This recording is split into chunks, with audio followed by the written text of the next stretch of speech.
Alright, hello everyone, I am the Platypus YouTuber coming back at you with another TFT tuber, and today I have my Diamond promo game. Yay! Spoilers for the results of this game, but like, if you watch my stream or know anything about me, which there's like two of you who do that, you will know that, I'm diamond already. Now, let's skip ahead here. I don't need to watch myself load in. Although, there is context necessary for this game here, where what was ended up happening was... Oh, hold on. Gotta turn that up. Of What ended up course, it's happening... motherfucking crab rave. Well, it could be pop gold, but of course it's motherfucking crab rave. Okay, so... I'm complaining about Crap Rave because if you don't know, it's copyrightable. But then I realized like halfway through, wait, that doesn't matter. I'm not monetized yet, and I don't think it gives you a copyright strike. And even if it does, by the time I get monetized, the copyright strike should go away. But whatever. Regardless, I don't think. Well, if we can just do this, we're just gonna chill during the Crab Rave rounds. It's very unfortunate, but anyways. So, context. This was probably the most stressful game of TFT I had ever played. And the reason for that is I'll put this up in post. I had gone on just a wild win streak. I had figured out how the meta worked so fast of Lux Reroll and Reaper, and I was just abusing that so hard for so many placements. But as you can see here, I'm electing to sell all the early units I got in order to make econ. I picked up this pair of Aries here because I remembered, oh wait, that's right, I get guaranteed 1 gold from each crab. Little weird like micro efficiency for this. Don't worry, I will turn on the sound after. It's just so unfortunate that of course it was Crab Rave. I love Crab Rave. Don't get me wrong. Crab Rave is one of my favorite encounters, second only to maybe Trainer Sentinels. And that's just because I get to do really goofy setups with Trainer Sentinels. Because like you gotta play what you hit on Trainer Sentinels. But anyways, I bought this Kobuko and fielded Kobuko because I want to tailor for a hero augment. I always do this, or I always try to do this, because hero augments are generally speaking free top fours if you can get it set up. It's not always a guarantee, but it's pretty reliable. But here we got Enter the Dragon, Harm Assist, and Healing Orbs. But it became... So Healing Orbs and Harm Assist, definitely not this early. Harm Assist kind of sucks ass early, and then what Healing Orbs is kind of a weird one. It's good, but it's weird. Um, I'm looking at both of these, and I'm like, I'm pretty sure it's just Enter the Dragon here because I have a strong early Janus setup, and I'm just scouting to make sure that, yes, we can actually go Dragon Lords. Because I have 2 out of 3 perfect items here, basically, and you'll see what they are in a sec. And I even get the Lux back. But yeah, I slammed the Ginsus on Janna. I don't know how to do this. I'm just literally describing what I do in the game. Like, we'll figure out a better format for this eventually. Because it's not live commentary, I'm literally just observing everything I do and explaining why I do it. Don't know why I didn't slam the adaptive helm. Once again, this was live commentary, but whatever. We're gonna do that for this, because I feel as if it's important to at least have my Diamond promo game on my YouTube channel in some fashion. And some fashion is better than no fashion. Oh, I guess this is just me greeding. I'm holding on to this tier in order to try and greed out a Spear Shojin, because best in slot Janna items is Spear Shojin, attack speed mage items, so Ginsus or Nashers, and then AP item Rabadons or JG. You can go look at the deltas on meta TFT, but like generally speaking, those are the 3 best in slots. Janna's not even the late game carry. As you can see here, I now know that this is actually a little troll unless you can win streak pretty heavily early, but I'm going the Dragon Lord Galio build, which is a fast 9 build, but it'll end up interesting. There's a reason why I really want this one to be a record shown. Because it felt like, well, getting into Diamond as fast as I did was a lot of luck. I figured out how the meta worked really fast, and then I also got a lot of Hyrule games in a row. It was crazy. Now here I'm like, why did I... Lex is... whatever. It's fine. This is Emerald me. I'm now slightly better, but not that much better. I'm only diamond free. I got hard stuck after this game, which to be fair is because like the tension released as soon as I hit diamond, and if you know anything about improvement, like I was effectively in a constant flow state the entire climb from emerald to diamond after I had learned what was holding me back.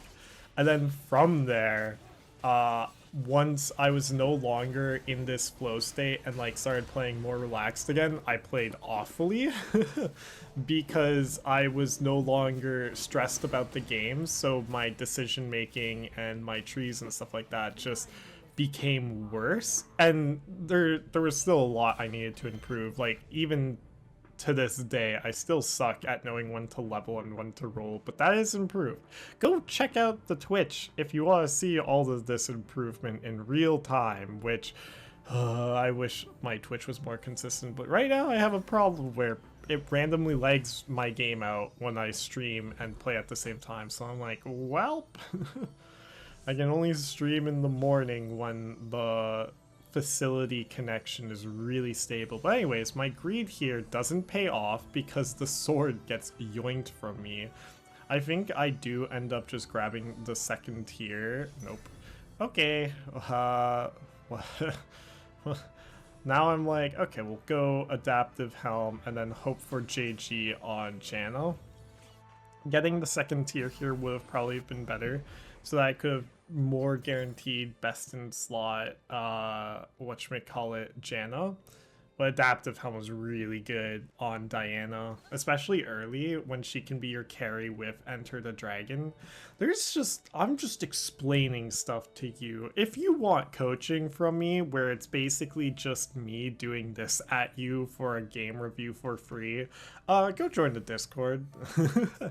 I can only really take, because I'm only diamond, I can only guarantee advice for silver, bronze, and iron, because just the nice way of saying it, I said this in a video today as well, is you'll probably see that after this video because I'm recording this after I recorded that video, but the nice way of saying it is that there's so much for bronze and iron to learn that regardless of what I coach, it will probably be valuable and not a waste of time. Otherwise, if you're bronze and iron, truthfully, unless you've played, I mean, set an arbitrary amount here, like anywhere from 30 to 50 games and you're still stuck in iron or bronze, that's where it's like you should start looking towards advice from someone who is a coach. But usually speaking, to improve in bronze and iron, you just need to put in more hours, right? There is like an asterisk to that, which gets complicated, but basically I call them climbing comorbidities. I'm like, this is early game, Enter the Dragon, like we're just so strong here. Losing is honestly not that bad because we still have the Nautilus encounter going up, so it's a bunch of accelerated gold for a fast 9 comp. But no, this is actually a correct angle for the Dragon Lord Galio, just because I get so much strength early game here, so I can guarantee a decent amount of HP, and then I even have the ribbon to slam on for now. But yeah, comorbidities, climbing comorbidities. So, the one other person I have coached in any game ever is Wintermute, which is pseudo-famous Valorant player in the Woohoojin Discord server or on the Woohoojin YouTube, because he was hard stuck iron for a very long time. And part of the reason why is that it took him a long time just to learn new stuff, right?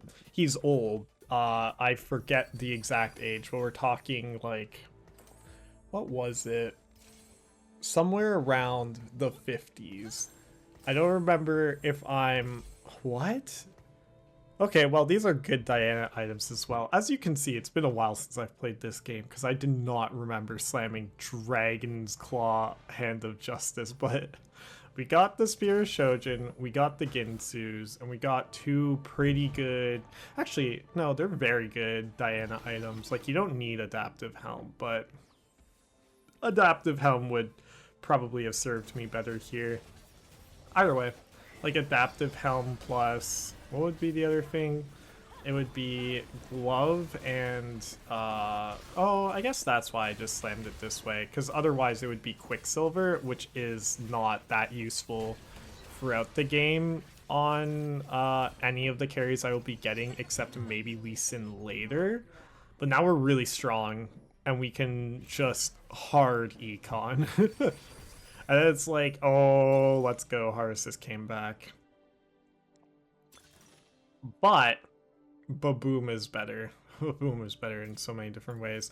Now, the question is Baboom so much better than Harmesis? Because the problem is that not all my units will be actually gaining value from Baboom. It will basically be Janna and Diana where I can guarantee it.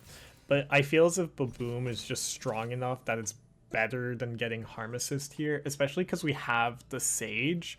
We don't need Harm Assist for the Omnivamp, so we would be taking Harm Assist for the damage. And Harm Assist for the damage is not that good unless you get a high roll game like I did one time where you get double Harm Assist Reaper Crest. I don't remember if it was Reaper Crest or not, but it was 4 Reapers, double Harm Assist. Oh my god, my Kayn was never dying. Anyways. We're chilling. Climbing comorbidities. So climbing comorbidities. Even when I'm not playing, I get distracted between the game and the topic I'm talking about. I guess if you're watching me, that's because that would be the reason why. I feel as if this has some sort of niche or entertainment value. But anyways, if you're old, and the thing that oldness changes isn't your capacity to play video games well, it's your ability to learn how to play video games well quickly, right? The thing that goes down as you get older is your neuroflexibility, but like your reaction speeds don't go slower older until like you're going much older. And then your same goes for motor skills. Like if you have arthritis in your wrist or something like that, then obviously that's going to cause problems for if you're trying to hit 180 flicks in Valorant. But for the majority of people, these are non-starters. Like these aren't big issues. Usually if you're stuck iron, it's because you have one of these climbing comorbidities. And my only advice is either it's mean, but like it's either give up and play for fun or understand that it's going to take you a while to climb anywhere, just because it's going to take you longer to adjust around the, let's call them the weaknesses of these comorbidities. Because with Wintermute, I literally neglected to teach some things because there are some things that, like, as a player of Valorant, I just picked up as obvious, but, like, had to be explained to Wintermute. Like, the most simple of these was spray control, where you pull your mouse down after shooting your gun in Valorant for a bit, for, like, the Vandal and the Phantom and stuff like that. He did not know this. Like, just straight up did not know, and I'm like, Oh, yeah, that would cause some problems. So yeah, like that's where coaching iron and bronze, I don't want to say is valueless. It definitely has value, but it really depends. Like if you've played a lot of games and you're still bronze or iron, then you get more value out of coaching and stuff like that, because that means there's usually something you're missing. But generally speaking, you just need to put in more games. Does that make sense?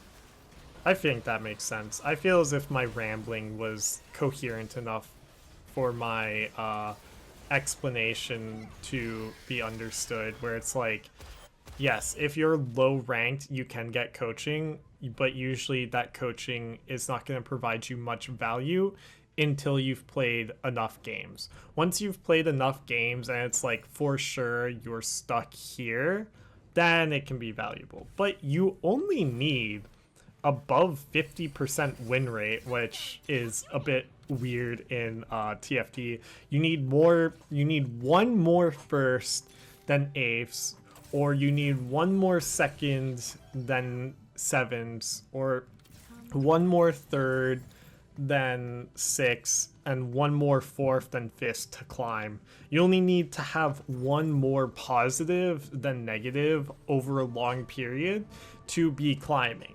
Maybe be climbing very slow, like if your win rate is 50.1%. TFT does have variants that would make it so that that 0.1% could just be variance, and so the variance can go in the other way. But anyways, I feel as if I should talk about the insane high roll we've got here. We have a Rakan in Enter the Dragon Fast 9 comp. Yeah, I was literally screaming and pumping my fists at this point in the game because I'm like guaranteed top 4. Because I was 7 LP away. I literally just needed the top 4 to get diamond. And hitting your legendary like this quickly with the fast 9 comp, where the point is you're going fast 9 to hit the legendaries you need, was really big deal. Because now if I hit the Lee Sin, we get the 4 Dragon Lord, which is a big power spike for this comp. And we don't even have Janna 2 yet, by the way, and we're second place.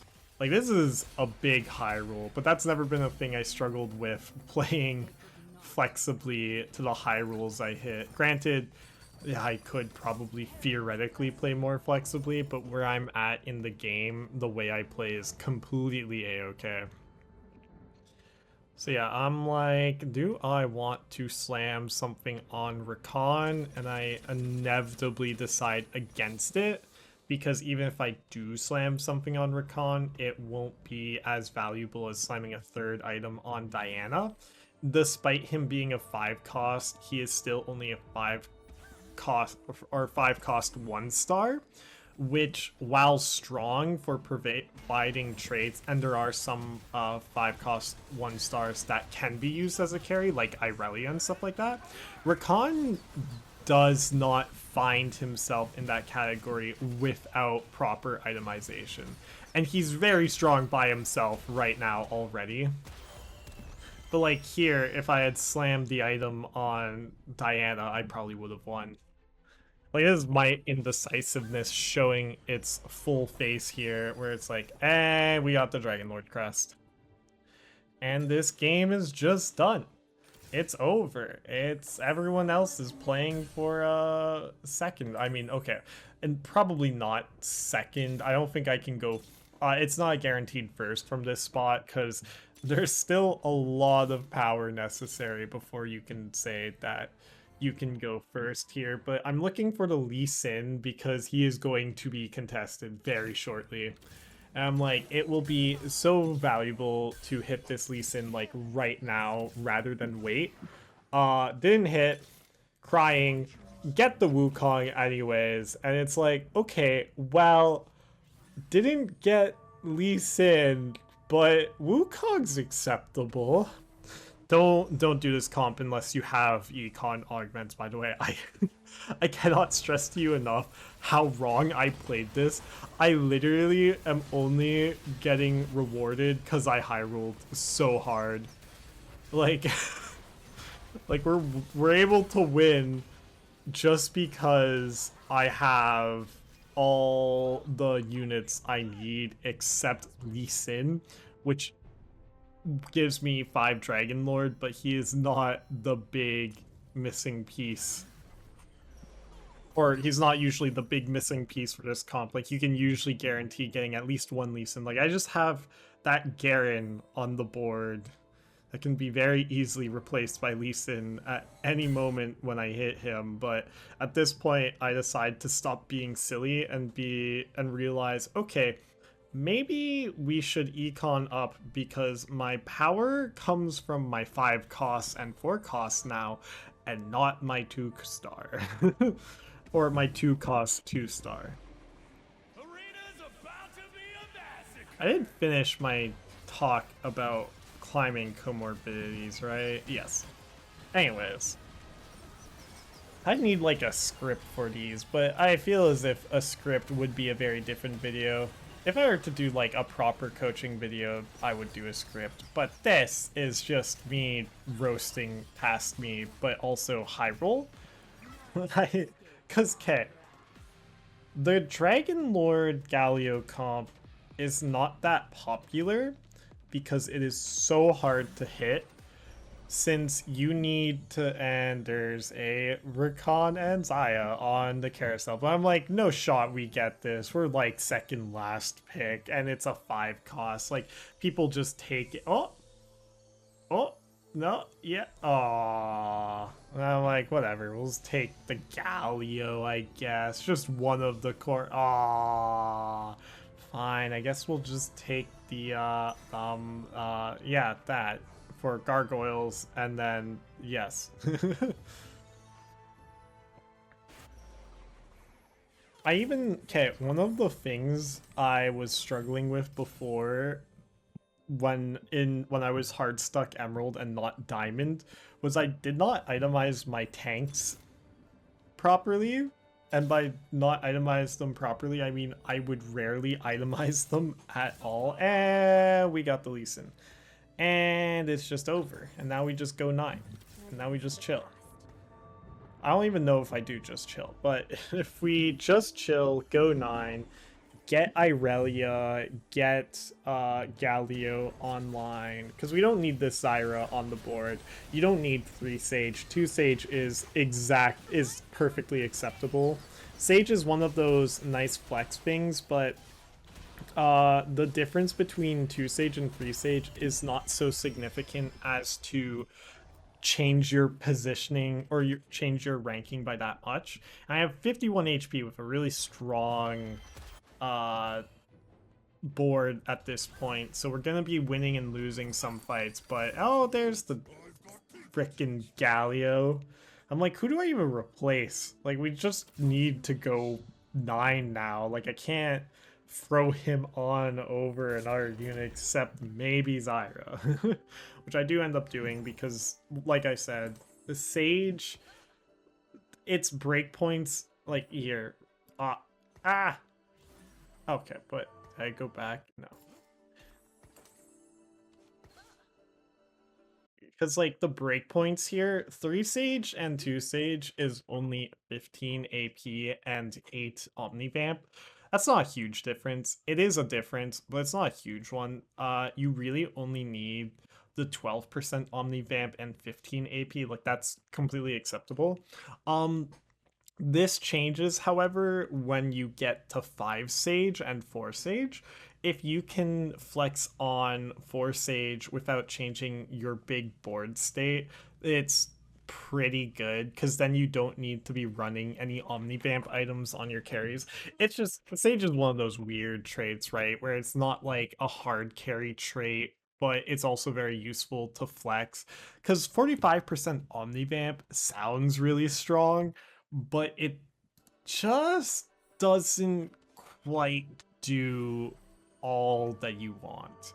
And it's only for the front 2 rows, so unless you have a carry that can truly take advantage of it, it doesn't do that much. So you're doing it for the AP most of the time. And it's obviously not just for the AP, like it's complicated, but basically the breakpoints between 2 Sage and 3 Sage is not valuable. You literally just want to be running your 5 Dragon Lord, 2 Bruiser over 3 Sage, right? And also, Soraka damage, by the way. She has just the Dragon Lord emblem, but she is second most damage, which, to be fair, we don't have our big damage carry yet, but she's coming. Oh, God. Copyrighted music. It's kind of annoying, but it's whatever. I still enjoy Crab Rave way too much. And it doesn't copyright me on Twitch, I don't think. It might.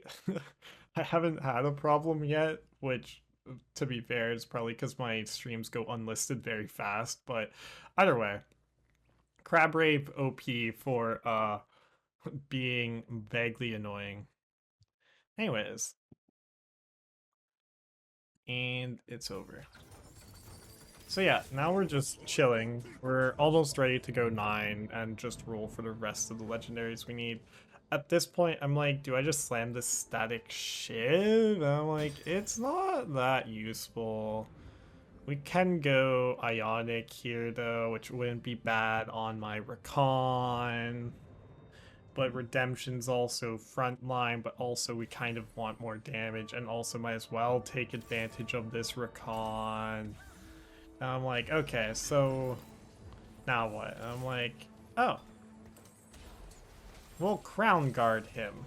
And this is fine. Crown Guarding Recon this early isn't a bad idea. I would have preferred if I hadn't done it this way. But as you can see, he heals a lot because of that Omni Vamp once again. So he can get multiple casts off and the Baboon value, as well as being a Dragon Lord, so he gets Enter the Dragon value. Like, it's a good thing. Usually you don't itemize your 5 costs because by the time you get the 5 costs, it's unreliable. But if you get your 5 costs really early like this, depending on the 5 costs, you can itemize them. Do not... This is going to sound so dumb. Do not itemize Set if you get him early in Umbral. It is not worth it. He does not deal enough damage. Set is definitely one of the least 1v9 5 cost carries. He's not weak, because what Set does is he gets the front line away from your carries, so you can get your back line to be damaging their back line sooner, but he's not a damage carry. That is not Set's purpose. He does his role very well, and he does get damage, which does help, but he is not the carry, right? Anyways, big damage. Like, Baboom value is crazy. I think, yeah, close to winning. But we don't mind these close losses when we're about to go 9 and we're not capped yet. Like, I cannot stress to you enough how crazy this is. And then, of course, to continue the high roll, we get the Irelia encounter, so we can just guarantee at least one of our 5 cost pairs, and now we get 2 of them. Then we get the 2-star Lee Sin. It's like, at this point I just roll down to 0 because I'm level 9. This is my cap. I'm not going for 3-star 4 cost, although that is an idea. It's just probably not correct. And at this point I'm like, we'll throw another item onto my Recon and then get the rest of the items on Galio. I should have waited to do this because Diana having these items would have been better than Recon and Galio, because I don't have 2-star Recon yet, but whatever. We have the high roll. We have Diamond in the bag. I've talked about random inane stuff at this point. Please hit subscribe. We're losing? What do you mean we're losing? What's happening? What? Aha. Game? You gave me the high roll, so why does that mean I'm not winning? No, it's actually close. Um, like, obviously I spoiled that this is the promo game, but no, at this point I'm like sweating bullets. I'm like, no. What? How are we losing? What the fuck? And at this point, I'm like, red buff Irelia, good, because no anti-healing, which is a big deal against the other Sage players. Um, as you can see on the left here, though, this is a very good comp to go if you have Stand United, if you can get a strong early game. But now I'm like, okay, we have the red buff. We need the Galio too. We need Galio too. Because, oh, and then also forgot, I remembered at this point, wait, that's right, we also need our 2-star 5 costs. I just have Wukong in the front here, which, wow, okay, he's not itemized, and Wukong's not a carry. But I'm hopeful to win this game at this point, because I'm like, or not to win, but at the very least actually get the top 4, because I'm like, okay, we're beating Lincolus. I know it's pronounced differently. I'm not pronouncing it that way. I know the YouTube game. But we beat Lincolus, and we just need 2 5 costs and a 4 costs. Very easy with a 10% chance and 30% chance. Okay, we should be hitting the Galio, but he is contested right now. But we got... Yeah, that was me selling my Galio pair in order to get 2-star Irelia, which actually is correct. But now this makes my decision to slam my tank items on Galio at this point way worse. Because now he is just gonna be awful for so long. And he's not gonna be able to get any sort of value or big value. But I think at this point, we're kind of got top 4 in the bag. It's still close though. Like, it's not a guarantee at all. We have 4 people on effectively 1, and we hit the 2-star recon. Okay, so we're doing this. And we're fine. It's fine. Now we're chilling. But it's Crab Rave, so I have to freaking... But no, I'm like, oh, thank God. And my big hope here was that Magic Cayman, Magic Amen, Magic Command, there you go. Magic Command dies to Crabrave, and that I don't lose to Crabrave, but we have the Omnivamp, and also it's close. It's a little close for comfort, but we got there. And then I don't see if anyone else, and then Magic Command did make it. Let me go see Bryson Telter, my past self, and he made it as well. So we're good. Everyone's good. We all survived the raid boss. And I'm like, ooh, second Dragon Claw for my Galio? That would be good. Wink, wink, nudge, nudge. This is awful. This is the worst thing ever. This is... But Peace Gloves is really good here. Just slammed on my Lee Sin. Not the Wukong. Right beside... Well, okay, it is actually more correct to put it on Lee Sin because of Enter the Dragon. But now I'm like, okay, I need this Galio. Where is the Galio?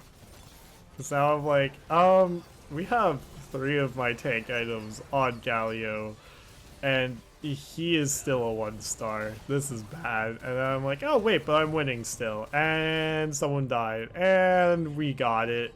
We're diamond. I was literally like yelling to one of the scientists, I'm fucking diamond now. Let's go. Like, I was popping off, but you can't hear it because I was muted and focused. And we got the 2-star Galio. So at this point, I'm like, okay, this is probably gonna be a second, but it's close. Like, it'll be just a bit of micro efficiency differences here. Daniel Dimmadome will probably end up winning, but this Zoe is very scary. So it'll be close. It'll be very close. I will either be knocking out Bryson Tilter right here, or Bryson Tilter will be knocking me out right here. I think there's a very small chance that I live with 1 HP if only one of their low-cost units... I don't even know if unit cost matters anymore for how much damage you take, but like basically a really close loss. But no, we're fine.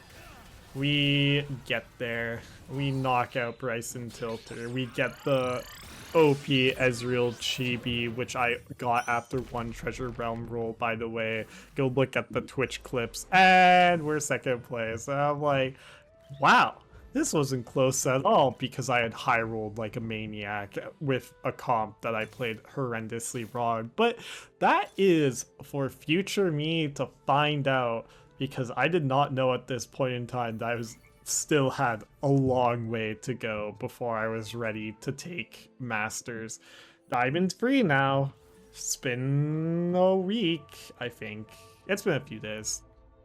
I was on such a hot streak, but then everyone started to figure out the meta again. I had just figured it out faster than a lot of people, so I was able to use that and leverage it towards a lot of wins. And I have a lot of understanding of how to run some of the new S tier comps of Sage, Lux.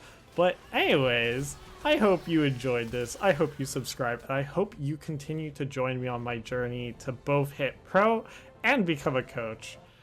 Just path to pro, just to become pro. But I will leave this. Let's fucking go! The future me.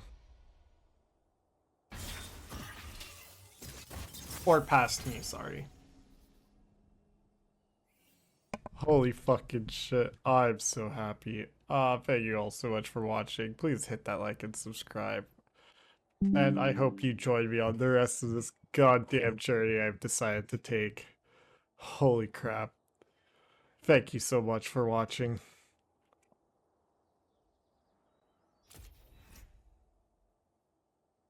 I will see you all next time. Goodbye.